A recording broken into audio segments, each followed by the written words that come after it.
Hey all, welcome to the Institute and this week's Top 10. Since it's Thanksgiving here in the States, I thought I'd do sort of a Thanksgiving related things we should be thankful for kind of post. I'm going to do top 10 underappreciated 6 scale figures.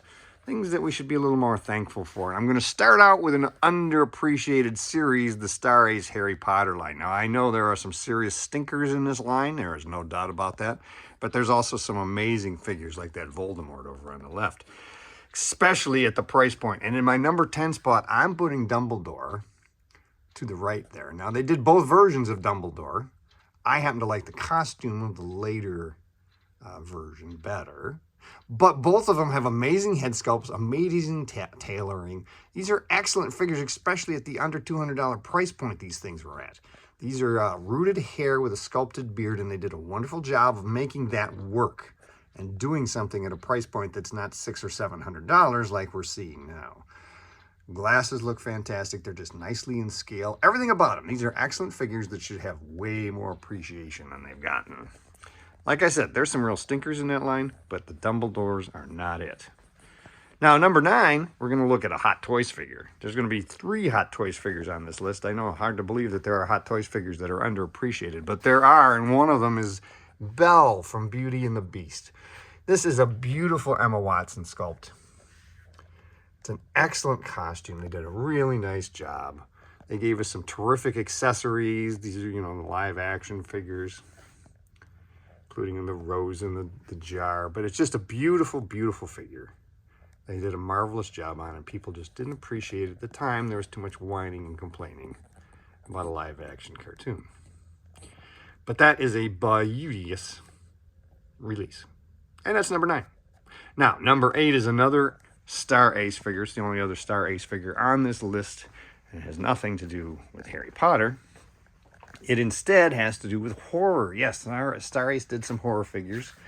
And their Christopher Lee as Dracula is an excellent figure. The paint job is a little washed out here in this light, but it is a beautiful paint job. They did an excellent sculpt of Lee as the Dracula. And the costuming is really nice. See to the right there, that's supposed to be Christopher Lee too. That was a Majestic Studios release. This is so much better. Look at the quality of that head sculpt, the detail, especially in the hair and the mouth. And then look at the sideshow Kiefer Sutherland. I mean, and that's brand new. This is a beautiful release. Star Ace deserves a lot of props for this one. I wish they'd given us some more Hammer horror. So that's number 8. Number 7 is also from Sideshow. This is the first Sideshow release on this list. They're going to have at least 3 of them on here, so there'll be 2 more. And I love the Universal monsters. Everybody does, but the Metaluna mutant they did does not get enough appreciation. Everybody's all up in their business about the creature from the Black Lagoon and how fantastic that was, blah, blah, blah. And it was. But this Metaluna mutant was even better. We don't get a lot of good versions of this guy.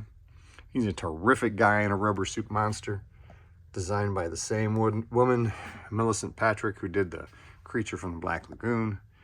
And I think of all the versions I have, this one has the proportions the best.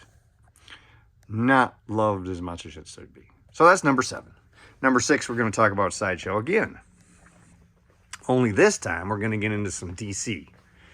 Sideshow has done plenty of DC figures that were part of their sort of comic book style line. These aren't from any particular movie or show, like so much of the DC product we see.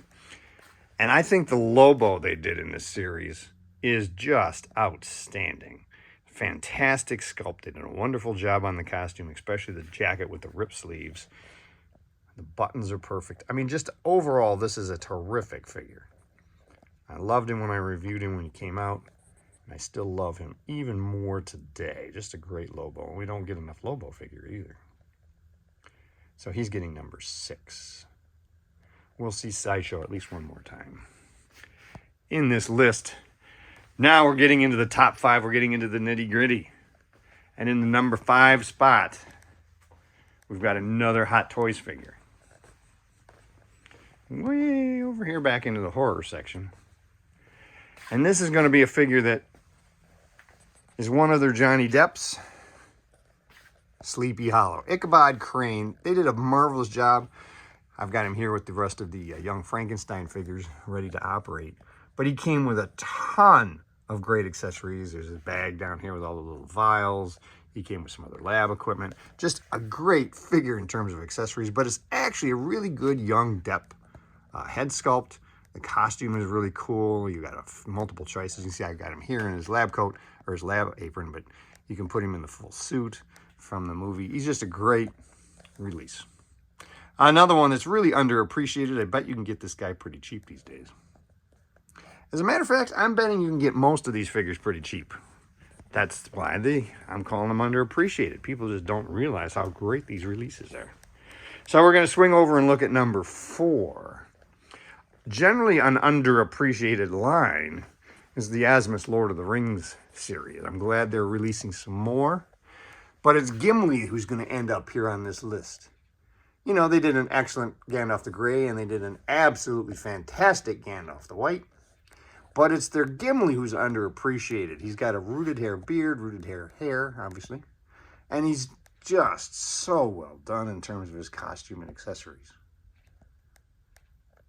It's going to be hard for anybody to do a better Gimli, even in art. I know how hard that is to believe, but he's a really well done figure. So that's number 4. Now we're into the big 3. Oh, goodness. And then number 3 is from Sideshow.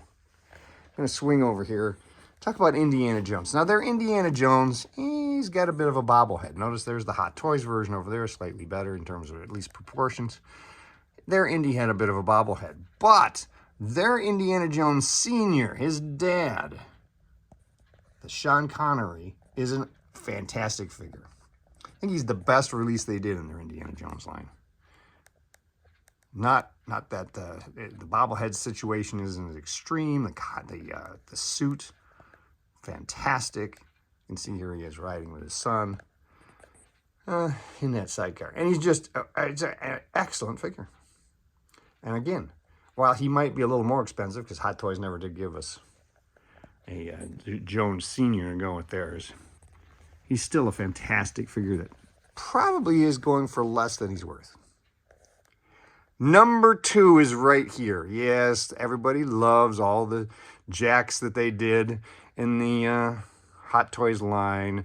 They particularly really go nuts for Davy Jones, even though he's not a really perfectly done figure. He's way too short, but they love him. Angelica, though, is really the one that is the hidden gem. It's an excellent head sculpt. The rooted hair looks fantastic. Again, this was before rooted hair was a thing. Collectors were complaining that anything with rooted hair was a doll and not an action figure anymore.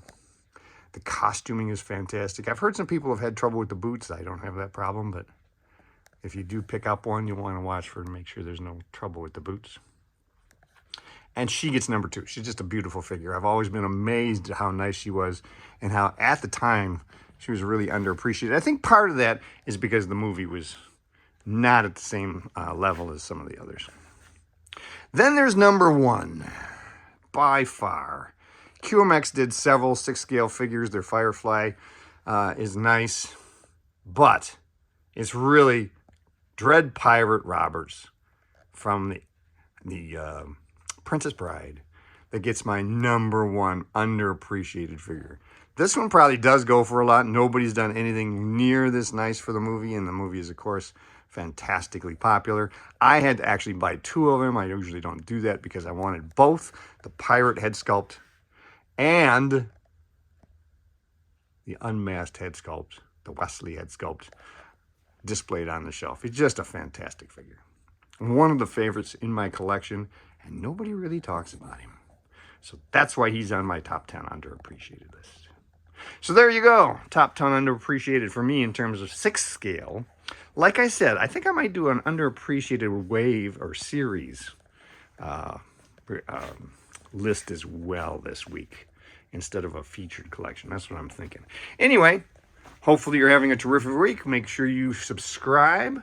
And until Wednesday, when I'm planning to do another video, you have a great week.